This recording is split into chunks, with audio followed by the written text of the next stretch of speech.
데이비 플랫 목사님이 자신이 처음 교회에 부임해 가서 목회를 하면서 있었던, 그리고 느꼈던, 그리고 하나님이 주셨던 그 마음에 대해서 기록한 책입니다. 미 동부의 남동부 쪽에 이 엘라바마주 이 버밍엄에 있는 교회인데요. 브룩일즈 교회라는 교회인데, 당시 이 목사님이 이 굉장히 큰 교회에 부임해 갔을 때 미국 사회에서도 굉장히 신선한 충격이었다라고 이야기합니다. 왜냐하면 당시 이 목사님 부임해 갈 때 나이가 굉장히 최연소 나이로 일반적으로 담임 목사로 가기에는 굉장히 젊은 나이에 담임 목회자로 부름을 받아갔어요. 이때 이 목사님이 그 교회 가면서, 이 브룩일즈 교회 가면서 내심 마음 가운데 야심이 있었대요. 큰 교회 간 만큼 내가 그곳에서 하나님의 귀히 쓰임 받는 도구가 되어서 정말 큰 교회를 한번 세워보겠다 라고 하는 야망과 열정이 있었습니다. 그리고 실제로 그렇게 목회를 시작을 했습니다. 그리고 그 결과 정말 많은 사람 부흥에 걸맞는 교회로 성장이 됐어요. 엄청난 수의 교인들이 몰려들었고 교회가 커져가기 시작을 했습니다. 교회가 커져가니까 예산이 늘어나고, 그리고 교회에 영향력이 생기기 시작을 했습니다. 물론 우리가 교회가 성장했다라고 했을 때 교회의 성장 그 자체는 나쁜 것은 아니죠. 건강한 교회를 지향하면 교회는 자연적으로 성장하게 되어 있습니다. 하지만 이 데이비 플랫 목사님이 오늘날 갑자기 이런 생각이 들었습니다. 교회가 으뜸으로 여겼던 이 모든 일들이 예수님께서는 전혀 관심 밖의 일일 수도 있다라는 생각이었습니다. 그런 생각을 가지면서 목사님 내심 충격이 들었어요. 다시 말해서 자신이 온 열정을 다해서, 온 힘을 다해서, 전력을 다해서 목회를 했는데 그 결과도 나쁘지 않았는데, 나름 성공했다고 볼 수 있는데, 그것에 대해서 주님이 나에게 물으신다면 주님께는 전혀 자신의 이 목회에 대해서 관심이 없을 것 같다는 생각을 하게 된 것입니다. 그러면서 이 목사님이 두 가지 질문이 그 자신에게 던져졌습니다. 두 가지 질문. 첫 번째는 뭐냐면, 예수님을 믿을 것인가? 예수님을 믿을 것인가? 다시 말해서 교인들이 다 도망갈 만큼의 과격한 메시지를 증거해도, 교인들이 그 설교를 듣고 다 떨어져 나가도 소신껏 하나님의 말씀인 것을 자신하고 하나님 나에게 주신 그 마음 그대로 전달하여서 정말 그들로 하여금 그들의 삶이 변하도록 이 메시지를 던졌을 때 그래도 예수를 믿을 수 있겠는가? 그리고 두 번째 질문입니다. 예수님께 순종할 것인가? 예수를 믿을 것인가? 예수님께 순종할 것인가? 어떻게 보면 참 지극히 단편적인 질문이죠. 예수를 믿을 것인가? 뻔한 질문이잖아요. 다 믿고 있는데. 그렇지 않습니까? 그리고 예수님의 말씀에 순종할 것인가? 뻔한 질문입니다. 그럼에도 불구하고 데이비 플랫 목사님 자신 스스로가 이 질문에 대한 답을 확실하지 못했어요. 아니, 자신들이 목회하면서 그곳에 모여있는 많은 성도들을 바라보면서 확신을 갖지 못했어요. 과연 이 질문 앞에 아멘하고 나올 수 있는 사람들이 얼마나 될까? 예수님께서 사역 초창기에는 알다시피 복음서 말씀 보면은 예수님을 따라다녔던 수많은 무리들이 있었습니다. 예수가 오셨다는 소식을 듣고 많은 사람들이 예수가 가는 곳곳마다 예수를 따라다녔어요. 근데 가만히 보시면 예수님께서 십자가에 달리시기 직전까지 예수님의 그 사역의 종반에 다다르면 그렇게 많이 따라다녔던 사람들이 하나 둘씩 예수를 떠나기 시작을 합니다. 그리고 예수님께 십자가 지는 그 순간 그 정점에 이르렀을 때는 저 제자 몇몇만이 그 자리에 남게 됩니다.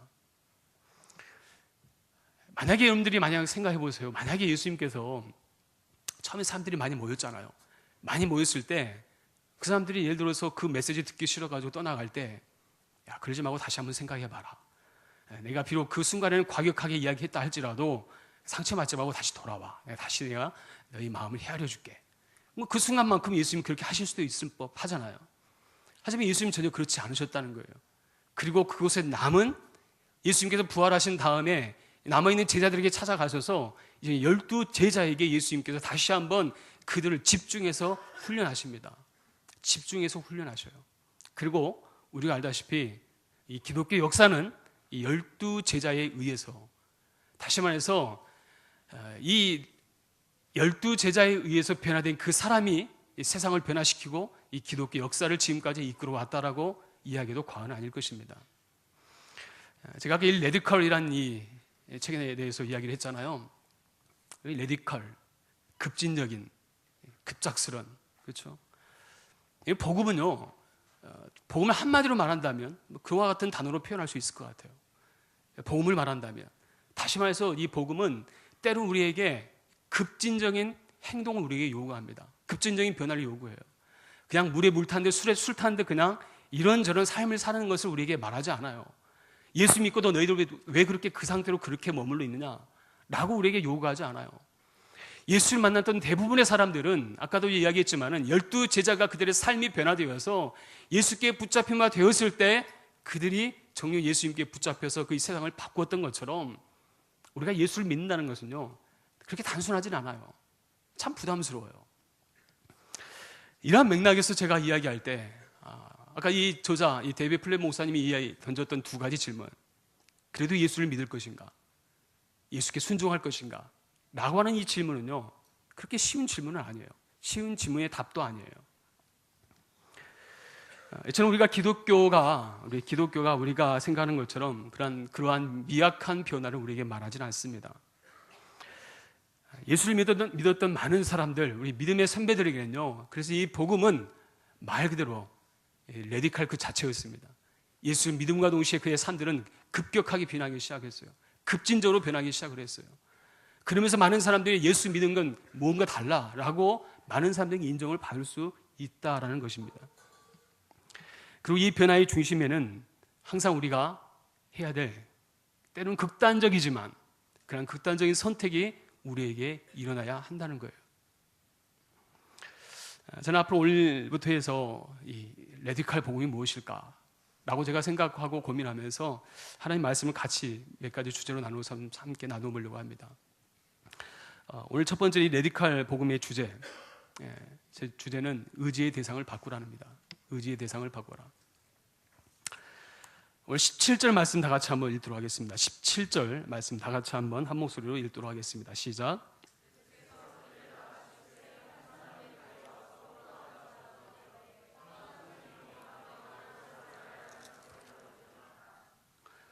오늘 말씀 직전에 보시면 13절부터 해서 16절까지 보면 예수님께서 어린아이들을 축복하는 그 장면 가운데, 축복하는 그 장면이 끝남과 동시에 한 사람이 길에서 달려옵니다. 길에서 달려왔어요. 무엇 때문에 달려왔을까? 무슨 일 때문에 달려왔는가? 오늘 본문에 보면 무엇 때문에 예수님께 달려왔습니까? 무엇 때문에? 영생 때문에. 영생 때문에. 영생에 대한 문제를 해결받고자 예수님께 달려왔습니다. 오늘 본문은 한 사람이라고 표현되어 있어요. 마태복음 보면 한 청년이라고 표현되어 있습니다. 그리고 누가복음 보면 한 관원이라고 우리에게 표현해주고 있습니다. 이 말은 종합해 보면 이 사람이 달려왔던 사람은 젊은 사람이었어요. 청년이었어요. 그리고 관원이자 부자였어요. 돈 많은 사람이었어요. 아직 결혼하지 않았는데 상당히 이 이스라엘 그 안에서 유대 사회에서 굉장히 영향력 있는 사람인 것은 분명합니다. 돈도 많고 능력도 있어요. 게다가 능력 있는 형제였어요. 남부럽지 않게 많은 걸 가진 사람입니다. 아마 정말 어떤 사람에게 내놓아도 자기의 스펙도 꿀리지도 않고 능력도 꿀리지가 않아요. 그런데 이 사람에게 단 한 가지 부족한 것이 있었다면, 한 가지 해결되지 않았던 것이 있었다면 그것은 바로 영생의 문제였어요. 이 영생의 문제는 늘 이 사람에게 늘 목마르고 갈증이 일어났습니다. 왜냐하면 근본적인 문제가 해결되지 않은 것 때문에 늘 고통하고 있었습니다. 여러분, 실은 우리가 교회 안에서도 마찬가지인 것 같아요. 이렇게 신앙생활을 해도, 똑같이 신앙생활을 해도, 이렇게 예배를 드려도 우리 안에 이 근본적인 문제가 해결되지 않고 예배를 드리는 이상 우리 안에 기쁨이 일어날 수 없습니다. 혹시 모르겠어요. 이 자리에 앉아있는 사람들 중에 내가 왜 예배를 드려야 되지? 내가 왜 이 자리에 앉아있지? 멍하니 우리가 멍 때리고 있는 사람들 중에서는 어쩌면 이 사람과 다를 바 없는 사람이 있을 수도 있습니다. 자, 이러한 목마름을 가지고 예수님 앞에 달려왔습니다. 그리고 예수님 앞에 무릎 꿇어 질문합니다. 뭐라고 질문합니까? 17절에 뭐라고 이야기합니까? 선한 선생이여, 내가 무엇을 하여야 영생을 얻을 수 있습니까? 어떻게 해야 영생을 얻습니까? 라고 질문을 합니다. 이때 예수님께서 뭐라고 질문에 답을 하십니까? 뭐라고 말씀하시죠? 18절 같이 한번 읽읍시다. 시작.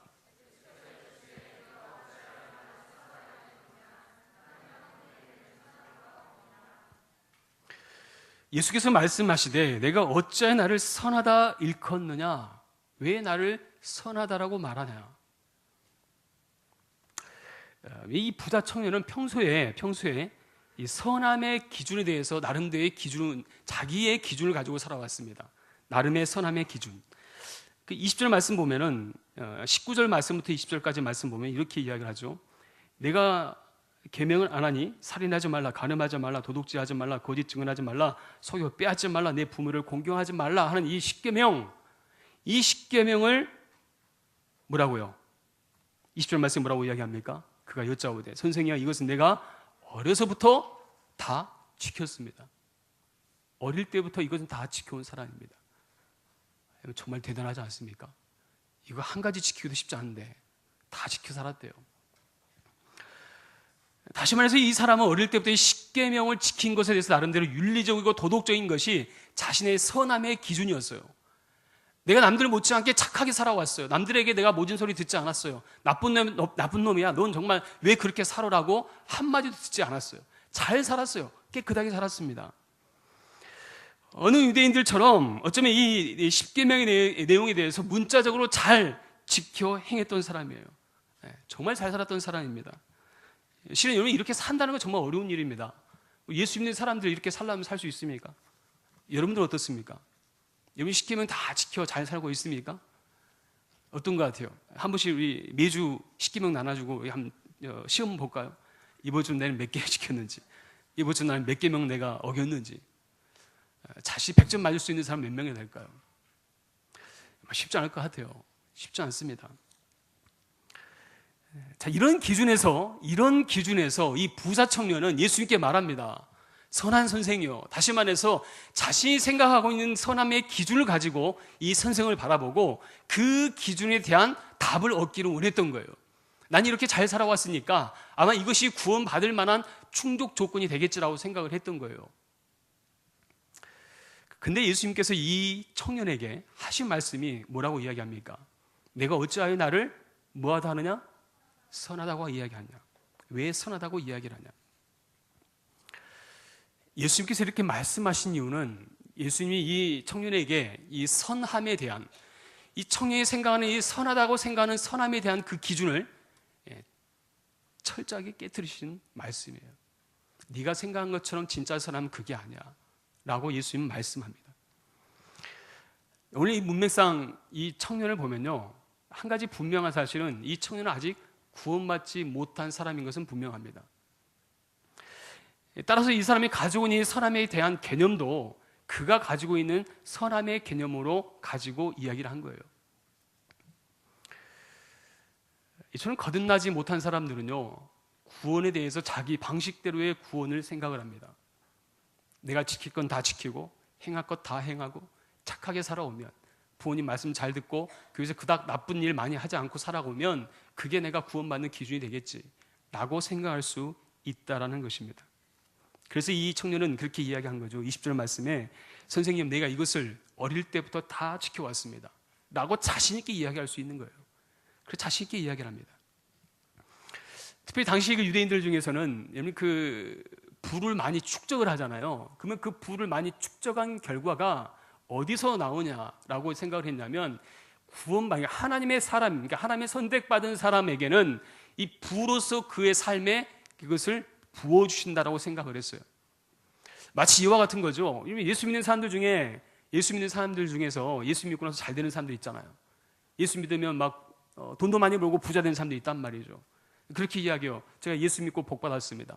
물론 틀린 말은 아니죠. 하지만 구원 이꼬르 부자는 아니에요. 내가 구원받았다 해서 모두가 다 부자 되는 건 아니에요. 죄송하지만 그래요.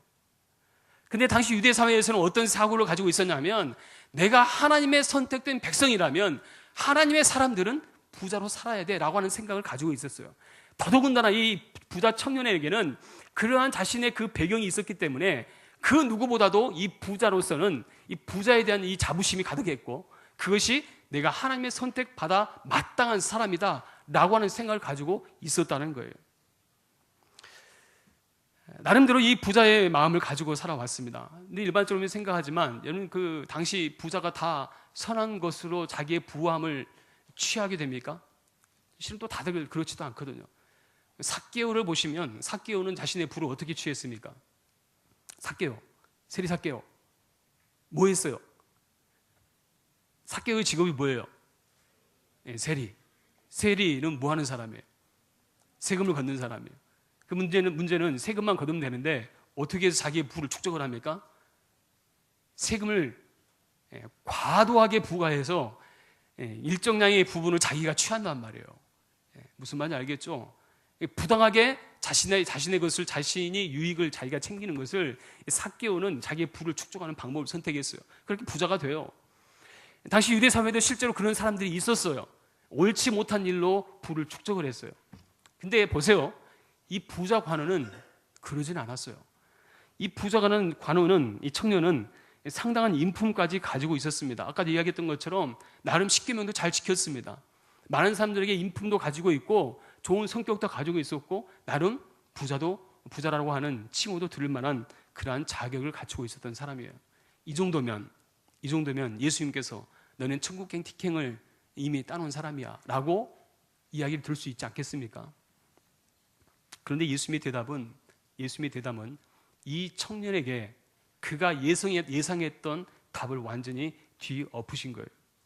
21절 말씀, 예수님께서 뭐라고 말씀합니까? 다 같이 21절 읽겠습니다. 시작.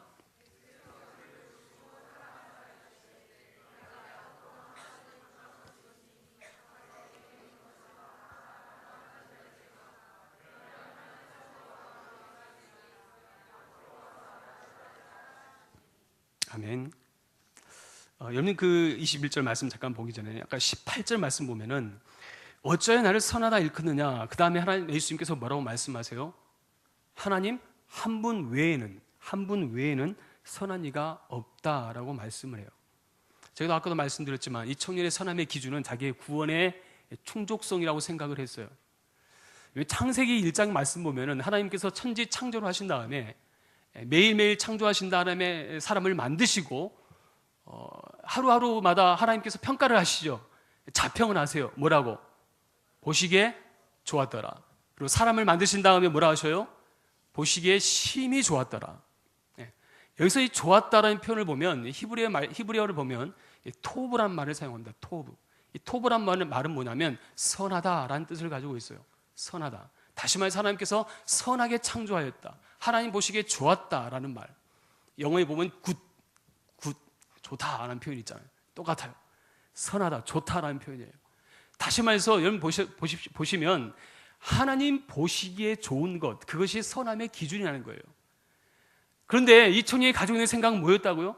자기가 생각하기에 좋은 것, 내가 보기에 좋은 것, 그게 자기는 선한 것이다 라고 생각을 했던 거예요. 그래서 예수님께서 이 생각을 깨우치고자, 야, 진짜 선함은 하나님에게서 나오는 것이야. 다시 말해서 하나님의 선함은 하나님 보시기에 좋은 것이 선한 것이지 네가 생각하기에 좋은 것이 절대 선한 것이 아니야 라고 예수님 말씀하는 거예요. 저는 이 말씀 보면 주요, 죄송합니다. 이럴 때도 있네요.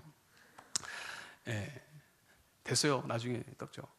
우리가 그런 마음이 있잖아요. 우리는 그런 생각을 해요. 내 나름대로 이것이 나는 선함의 기준이야. 이것이 나름대로 나의 윤리적이고 나의 신앙적인 기준이라고 생각하는 부분들이 분명 있을 수가 있다는 거예요. 근데 참 어리석게도 그것이 우리는 하나님의 뜻인지 하나님의 것인지에 대한 평가를 하지 않아요. 특히 우리가 신앙생활을 오래 하면 오래 할수록 그 평가가 나의 기준에서부터 나오더라는 거예요. 한 가지 우리가 이 말씀을 통해서 우리가 기억해야 할 것은 우리가 하나님의 생각이 어떠한지, 하나님의 뜻이 무엇인지를 끊임없이 물으셔야 돼요. 내가 원해서가 아니라, 내 생각에서가 아니라 하나님의 생각이 어떠한지, 하나님 보시기에 좋은 건지, 내가 보기에 좋은 건지, 그냥 그걸 구분할 수 있어야 된다는 사실입니다. 자, 그런데 보세요. 이 청년이 이 자신에게 있어서 이 자신의 그 선함의 기준을 가지고 있었을 때 그가 어떤 결정을 할 수 있는지를 잘 보십시오. 21절 아까 말씀에 뭐라고 이야기했습니까? 예수님께서 이야기를 하죠. 말씀하죠. 자기가 다 지켰다고 이야기하니까 예수님께서 그를 보시고 사랑하사 이르시되 내게 아직도 한 가지 부족한 것이 있다. 한 가지 부족한 것이 있대요. 그 부족한 것이 뭐예요? 부족한 것이 무엇입니까? 21절 하반절에 뭐라고 이야기합니까? 내게 있는 것을 다 팔아 가난한 자들에게 주어라. 그리하면 하늘에서 보화가 내게 있으리라. 그리고 와서 나를 따르라. 나를 따르라. 네가 영생을 얻고 나를 따르려고 하느냐? 한 가지 네가 버려야 할 게 있어. 뭘 버려요? 재물을 버려. 재물을 버려라. 이 청년에게 있어서 문제는 뭐가 문제일 것 같아요? 뭐가 문제죠? 이 재물에 대한 욕심과 집착이 이 사람에게는 올무였어요. 욕심과 집착. 예수님께서는 그거 아셨던 거예요. 그거 아셨어요. 네가 그거 포기할 때 진짜 너는 나를 따를 수 있어. 예수님 말씀하시는 거예요. 이 청년에게 결정적 문제가 뭐라고요? 이 물질의 문제, 집착했던 것 놓지 못한 그 문제, 그 문제를 예수님께서는 아신 것입니다. 여러분, 예수를 믿는다는 것은 내 인생의 주인이 누구인 것을 우리는 고백하는 것입니까? 우리 인생의 주인이 누구예요? 누구라고요? 확신이 없어요? 자신이 없어요? 아니면 내가 주인인 것 같아요? 우리의 주인이 누구라고요? 물을 한 번 더 이렇게 엎어줘야 되겠네. 자, 시원찮아요. 다시 한번. 우리의 주인이 누구라고? 예수 그리스도. 예수 그리스도. 괜찮아요. 뭐 삼위일체 하나님인데. 자, 우리의 주인은 예수 그리스도예요. 믿습니까? 저는 강요가 아니에요. 우리 믿음의 고백이에요. 우리의 주인은 예수 그리스도예요. 내 인생의 주인이 예수 그리스도이심을 고백한다면 여러분 보세요. 나를 통하여 나를 만드시고 이 땅을 창조하신 그분이 내 인생의 주인 되심을 믿는다면 우리의 모든 것 되심을 우리는 입술로 고백하잖아요. 내 안에 계신 예수님이 내 인생의 주인 되시고 내 모든 만물을 다스리시고 창조하신 그분께서 하나님이 내 인생의 주인 되십니다 라고 우리는 입술로 고백하고 산단 말이에요. 그렇다면 우리의 물질도 누구의 것? 누구의 것? 누구의 것? 주님의 것. 어떤 목사님 그 말씀 하시더라고요. 사람이 회개할 때 가장 마지막에 회개가 되는 게 뭐냐면 지갑이래요. 지갑이 가장 마지막에 회개가 되더래요. 무슨 말인지 알겠어요? 자기가 다 하나님께 드린다고 표현하면서도 정작 물질을 하나님 앞에 내어놓지 못하는 거예요. 이게 물질을 갖다 헌금 많이 해라 그 말이 아니고 물질의 이 소유의 주도권이 누구에게 있느냐라고 하는 고백이 되지 않더라는 거예요. 그런 사람은 절대 지갑이 열리지가 않아요. 그 사람은 평생 자기의 지갑을 닫고 살아요. 남에게도 인색하고 하나님에게 드리기도 인색해요. 인색하게 살아요. 구두쇠 영감처럼 그렇게 사는 거예요.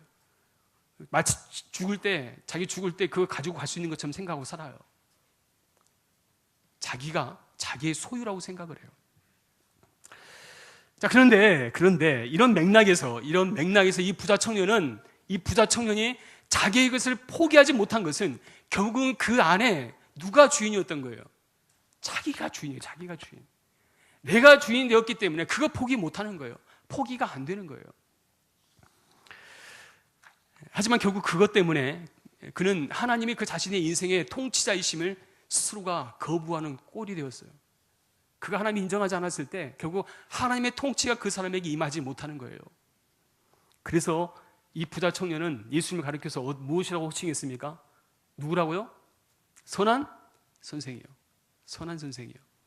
여러분 그거 아십니까? 베드로가 예수님을 처음 만났을 때 예수님을 향해서 베드로가 뭐라고 이야기했어요? 뭐라고? 라비어, 선생이요 라고 불렀어요. 그 다음에 예수님이 시킨 대로 고기를 던졌더니 그물을 던졌더니 수많은 고기를 낚게 되었어요. 배가 차고 넘쳤어요. 그때 이 베드로가 다시 한번 깨달았어요. 이 양반이 보통 사람이 아니구나. 그래서 뭐라고 불러요? 주여. 당신 나의 주님이십니다. 뭐예요? 나의 주인이십니다. 당신 나의 주인이십니다. 고백하는 거예요. 근데 마치 이 사람은 근데 이 단계까지 못 넘어간 거예요. 이 단계를 못 넘었어요. 선한 선생으로 끝났어요. 그에게 있어서 예수는 그가 익히 이 사람이 어떤 사람인지에 대해서 소문을 듣고 찾아왔지만 정작 그가 예수님 앞에서 그가 결단하고 포기할 것이 무엇인지를 알려주었을 때 그는 그걸 포기하지 못한 거예요. 내려놓지 못한 거예요. 오늘 이 본문의 부자 청년은 결코 이 베드로와 같은 회심을 경험하지 못합니다. 우리 사랑하는 지체 여러분, 혹시 이 중에 아마 이런 생각하는 사람도 있을 것 같아요. 이 본문 보면서 나는 큰 재산이 없기 때문에 나는 다행이다.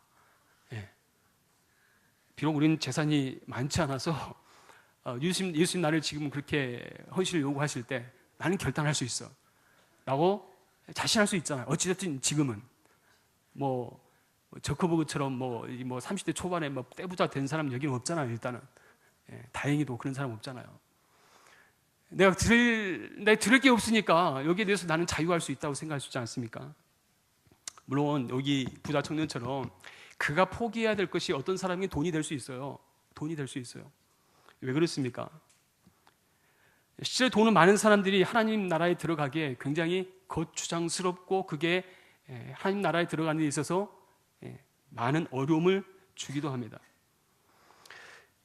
특별히 이 25절 말씀 다 읽지는 않았지만 23절부터 31절까지 말씀 보면은 예수님께서 이와 관련해서 예수님께서 같은 맥락에서 제자들에게 하신 말씀이죠. 그러면서 25절 말씀에 뭐라고 이야기합니까? 25절 같이 한번 읽겠습니다. 시작.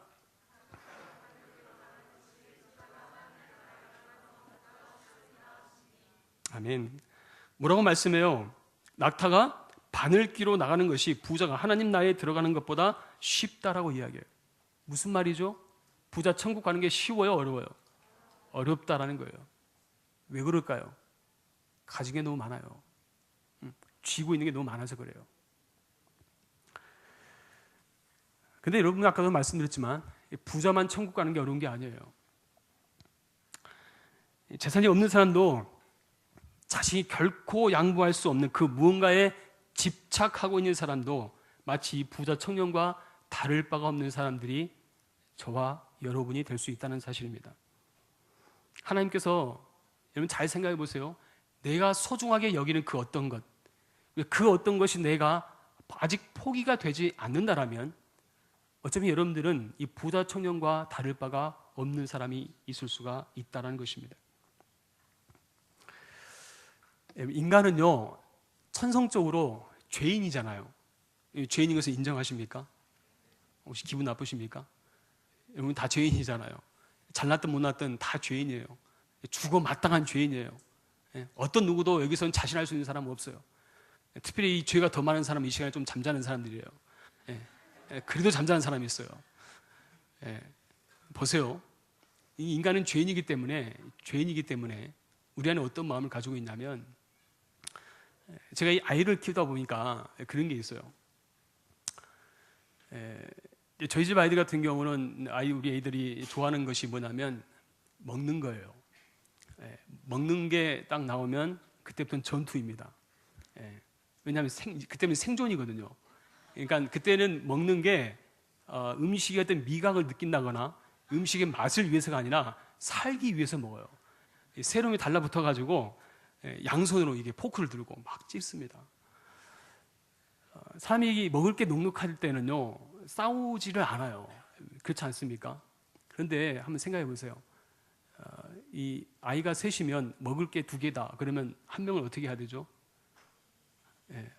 한 명은 사라져 줘야 돼요. 이 전쟁에서 이겨내야 한 개를 쟁취할 수가 있잖아요. 한 명은 떨어져 나가야 돼요. 그러기 위해서 어떻게 하죠? 치열하게 싸워야 돼요. 치열하게 싸워야 돼요. 실제로 싸웁니다. 근데 그런 거 옆에서 부모 입장에서 보면 참 속상해요. 아니 먹을 거 가지고 왜 싸우지? 왜 싸우나? 좀 기다려주면 안 될까? 하나 좀 덜 먹어주면 안 되나? 라는 생각을 하게 돼요. 그러면서 드는 생각이 뭐냐면 이런 음식을 누가 줬어요? 엄마랑 아빠가 줬잖아요. 음식을 줄 때, 맛있는 걸 줄 때 항상 이야기를 시키죠. 아빠가 없는 돈에 만드는 음식이야. 야, 이거 아빠가 사줬어, 엄마가 사줬어 이야기를 해요. 그런데도 이 자식들은 어떻게 해요? 마치 이 음식의 주인이 자기인 것처럼 치열하게 싸우는 거예요. 내 거야, 내 거야. 예. 그렇게 싸워요. 왜? 빨리 먹으려고. 제가 이 말씀드린 것은요, 사람도 똑같아요. 우리는 사람도 우리가 살아가면서 여러분 똑같아요. 여러분들 이야기하는 거예요, 지금 여러분들. 우리는 마치 내가 하고 있는 일이, 내가 하고자 하는 그 일이, 갖고자 하는 것들이 마치 내 것인 것처럼 착각하고 살아요. 직장 생활도 마찬가지고 학교 생활도 마찬가지고 내가 하는 일 마치 내가 잘나서 내가 그 일을 하고 있는 것처럼, 내가 잘나서 그것을 가진 것처럼, 내가 잘나서 돈을 많이 버는 것처럼 우리는 그렇게 살아가요. 그러면서 우리가 망각하는 게 뭐냐면 이것의 진정한 소유권이 누구에게 있는가를 우리는 잊고 살아요. 마치 주도권이 내가 쥐고 있으니까 마치 내 것인 것처럼 착각하고 사는데 절대 그렇지 않다는 거예요. 여기 부자 청년의 문제가 뭡니까? 마치 하나님의 것을 자기인 것처럼 생각하고 사는 것이 문제였어요. 그래서 이게 포기가 안 된 거예요. 우리 이 부자 청년의 모습을 보면서 우리가 생각해야 될 것은, 저와 여러분들이 우리가 선택하고 집중해야 될 것이 무엇인지를 우리에게 명확하게 말씀해 주고 있어요. 우리가 무엇을 선택할 것인가, 무엇에 집중할 것인가. 여러분 마찬가지입니다. 내가 살아가면서 여러분들은 어떤 것을 선택하시겠습니까? 나를 위해서, 내 것을 위해서, 내가 이거 놓치면 죽을 것 같으니까 내가 이거 붙잡고 살아야지, 혹시 그런 마음을 살고 있지 않아요? 마치 그거 놓치면 내가 죽을 것 같아서 내가 순종하지 못하는 그런 것 있지 않습니까? 여러분, 아프리카 원주민들이 원숭이를 잡을 때 쓰는 방법이 있다고 해요. 원숭이 사냥할 때 원숭이 어떻게 잡을까요? 여러분 같으면 어떻게 원숭이 잡을까요? 원숭이 어떻게 잡을 수 있어요? 바나나 까서 주면 돼. 이렇게 와서 이렇게 먹어주면 잡으면 될까요?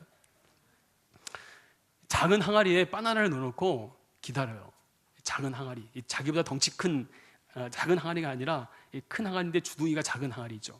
그 바나나 하나 딱 넣어놓고 기다리면 원숭이가 가서 냄새를 맡고 바나나를 손에 넣어서 집어요. 자, 그런데 이제 바나나를 집었잖아요. 집어 이제 빼야 되잖아요.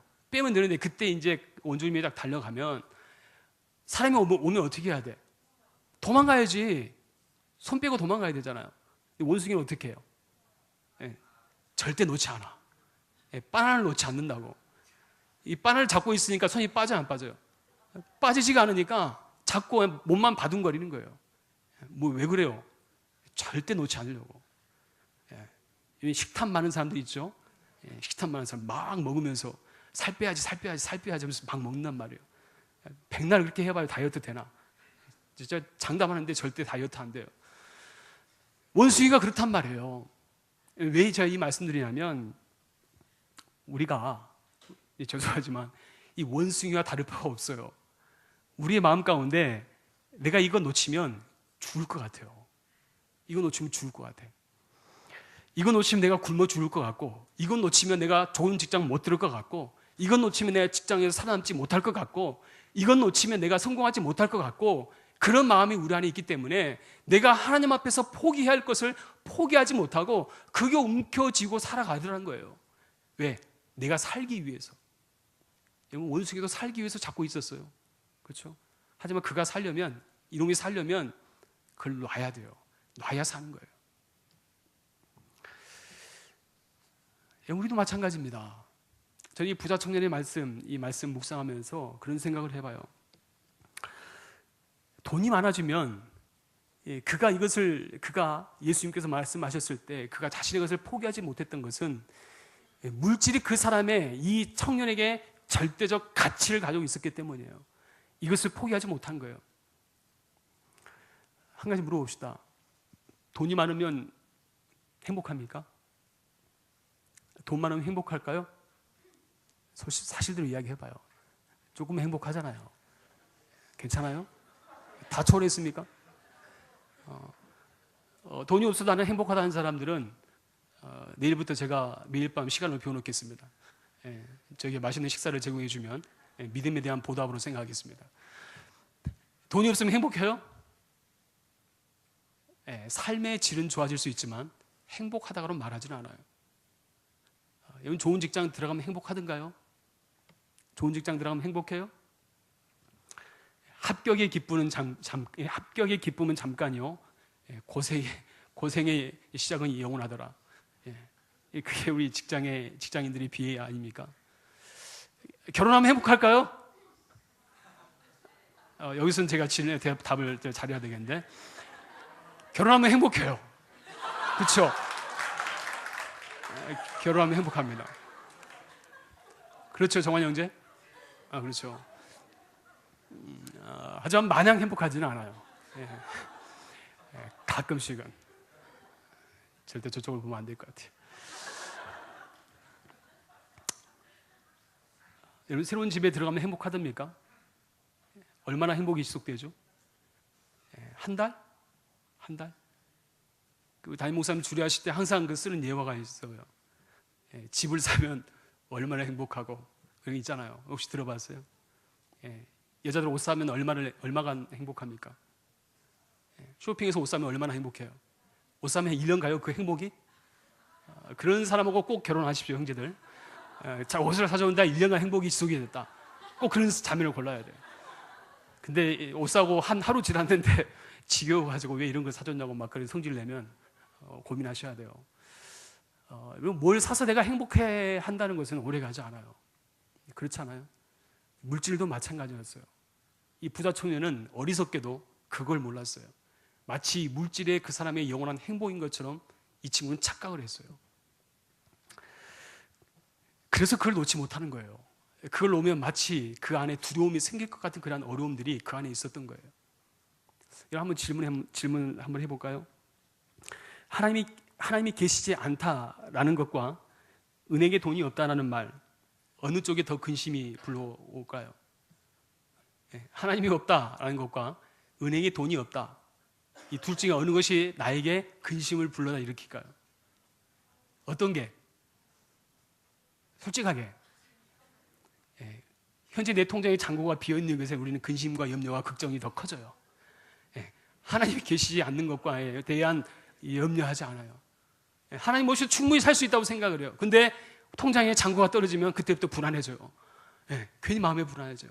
차 운전하는 사람들 그게 경험하잖아요. 돈은 별로 없는데 차 갖고 다니는 사람들, 저 같은 사람들. 그런데 어때요?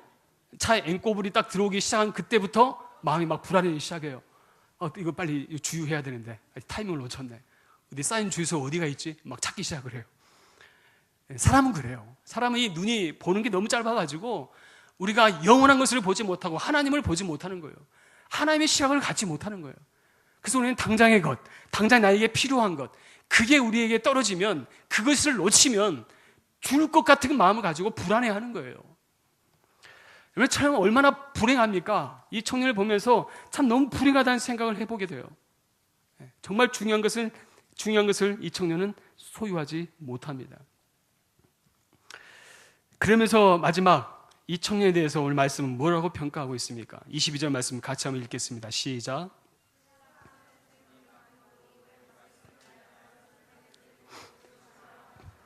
같이 한번 다 같이 한번 읽습니다. 시작.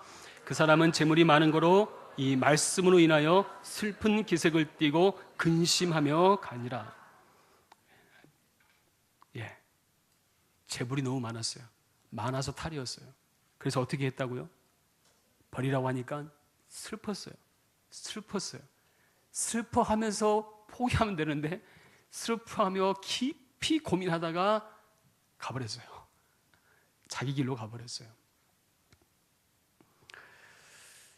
예수님께서는 이 부자 청년의 근본적인 문제가 무엇인지를 정확히 알고 계셨어요.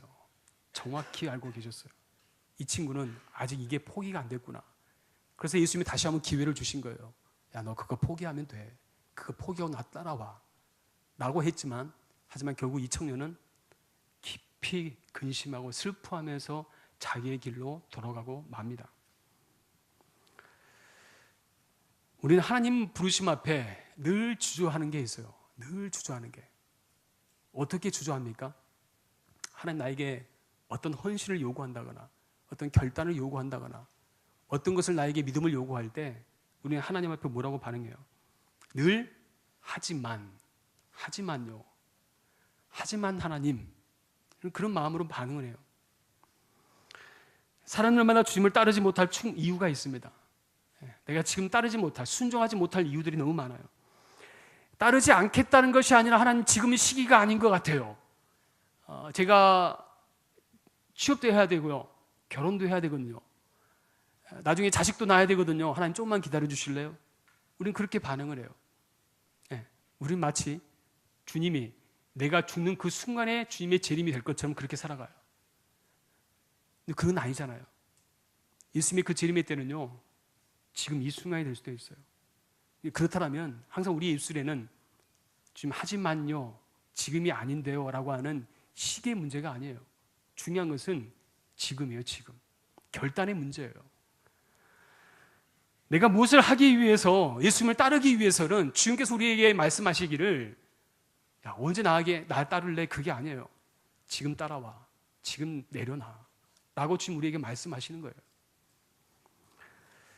때로 우리 안에 그런 마음을 가지고 있잖아요. 하나님, 내가 두 가지를 선택하면 안 됩니까? 세상도 선택하고 주님을 따르면 안 되겠습니까? 그런데 참 마음 불편하게도 주님께서 우리에게 무엇을 선택하라고 말씀하시죠? 하나님 따를 것을 선택하라고, 결단하라고, 급진적인 선택을 하라고 우리에게 말씀해요. 우리 예수 믿는다는 것이 참 쉽지 않아요. 왜냐하면 많은 것을 포기해야 돼요. 많은 것을 포기해야 돼요. 근데 여기서 이 많은 것이라 함은 우리는 어떻게 생각하냐면 이 양의 개념으로 봐요. 양의 개념.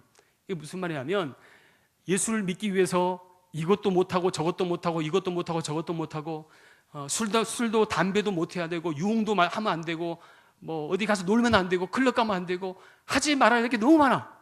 그래서 예수 믿는 게 너무 불편해요. 솔직히 그렇지 않아요? 제가 얼마 전에 지금 어른들 훈련을 하고 있는데요. 오전에 이제 오전 훈련하는데 훈련 받다가 어느 한 분이 저한테 장문에 문자가 왔어요. 저는 훈련 받을 때 상당히 좀 레디컬하거든요. 그래서 근데 문자가 왔어요. 뭐라고 왔냐면 목사님, 전 도저히 목사님 말씀에 순종을 못할 것 같습니다. 훈련 마칠게요. 그리고 왔어요. 존중해 드렸어요. 알겠습니다. 다음에 하나님 마음 주시면 그때 하십시오. 존중해 드렸어요. 왜 그래요? 결단이 안 되는 거예요. 결단이 안 되는 거예요. 종류가 너무 많다고 생각하니까 그래요. 실은 여러분, 근데 한 가지 비교를 말씀드릴게요. 이 종류가 많은 것들을 이걸 취사 선택을 어떻게 해야 되지 고민한 그것이 우리에게 있어서 고민거리가 아니라 실은 여러분 보세요. 한 가지만 선택하면 돼요. 한 가지만. 그 뭔지 아실까요? 뭔지 아실랍니까? 예. 아시겠어요?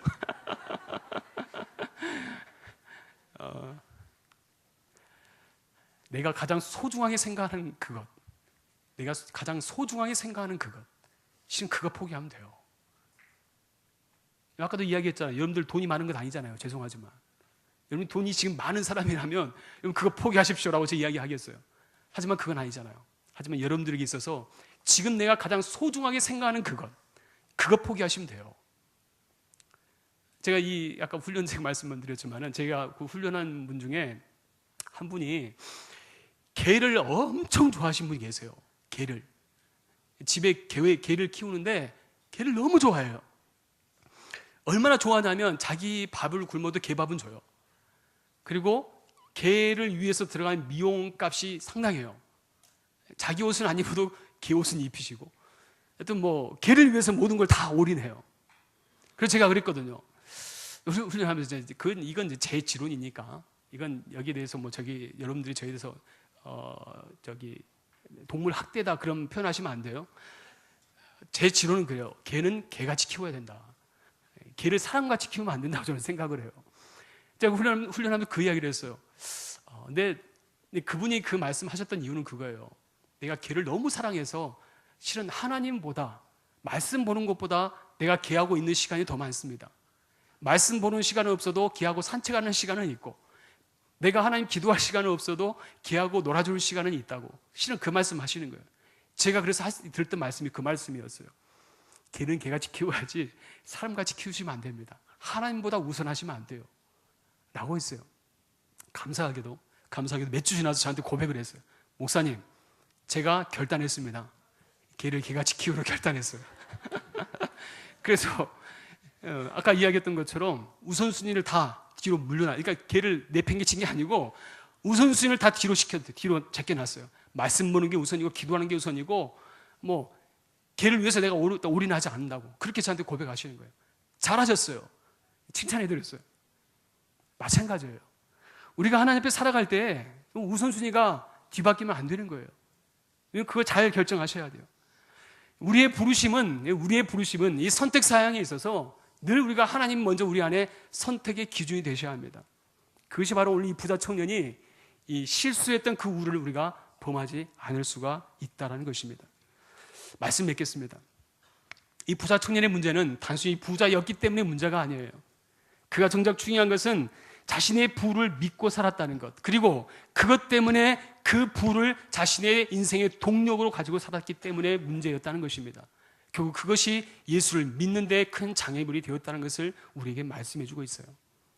이 청년은 자신의 의지의 대상이 물질이었어요. 혹시 이 시간 여러분들의 의지의 대상은 무엇입니까? 여러분들의 의지의 대상이 무엇이에요? 오늘 주님 우리에게 말씀하십니다. 너가 생각하는 그 의지의 대상을 이제는 바꿔라 라고 말씀해요.